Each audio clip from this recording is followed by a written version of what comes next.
বৃষ্টির দিনের বিকেল আর সাথে যদি থাকে এই রকম ম্যাগি, তাহলে কিন্তু মজাই আলাদা। সাথে হাজব্যান্ডের আবদার, তাই আর না করতে পারলাম না, লেগে পড়লাম রান্নায়। রেসিপিটা দেখে নিন। ম্যাগি দুটো আমি সেদ্ধ করতে বসিয়ে দেব। জলটা একটু গরম হয়ে এলেই ম্যাগিগুলো দিয়ে দেব। আমি এখানে কিছু বেসিক সবজি নিয়েছি। সেদ্ধ ম্যাগির উপর একটু রিফাইন্ড তেল দিয়ে দেবেন।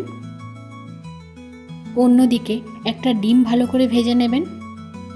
ডিমটা আমি ভুজিয়ার মতো করে ভেজে নিচ্ছি, একটু নুন দিয়ে। সত্যি এইভাবে ম্যাগি করলে কিন্তু ম্যাগির স্বাদটাই একদম পুরো পাল্টে যায়। এখন ডিমটা একটু নুন দিয়ে দেবেন। দেখুন ডিম ভাজা কিন্তু হয়ে গেছে। এরপর ডিমগুলো আমি তুলে নেব।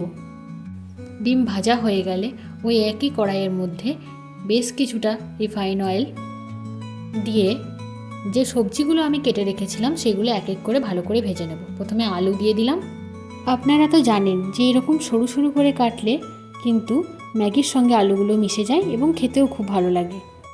আলুগুলো একটু ভাজা হয়ে যাওয়ার পর এর মধ্যে আমি কেটে রাখা গাজরগুলো দিয়ে দেব। গাজরগুলো একটু ভাজা হয়ে যাওয়ার পর ক্যাপসিকাম দিয়ে দেবেন। যে কোনো চাইনিজ খাবারে ক্যাপসিকামটা কিন্তু খুব ভালো টেস্ট নিয়ে আসে।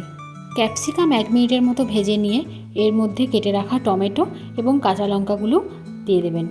1 মিনিটের মতো রান্না করে নিয়ে এর মধ্যে পরিমাণ মতো লবণ দিয়ে দেবেন। এতে সব কিছু ভালো করে সেদ্ধ হয়ে যাবে। তারপর সব সবজি আমি 5 মিনিট সময় ধরে ভালো করে ভেজে নেব। 80% মতো সব কিছু সেদ্ধ হয়ে গেছে। এরপর আমি কেটে রাখা পেঁয়াজগুলো দিয়ে দেব। আমি এখানে সব পেঁয়াজগুলো দেব না, কিছু তুলে রাখবো, পরে গার্নিশের সময় কাজে লাগবে। সম্পূর্ণভাবে সব সবজি সেদ্ধ হয়ে যাওয়ার পর দুটো ম্যাগি মশলা এখানে দিয়ে দেবেন। মশলা দিয়ে আরও 2 মিনিটের মতো রান্না করে নেবেন। দেখুন বাইরের পরিবেশ।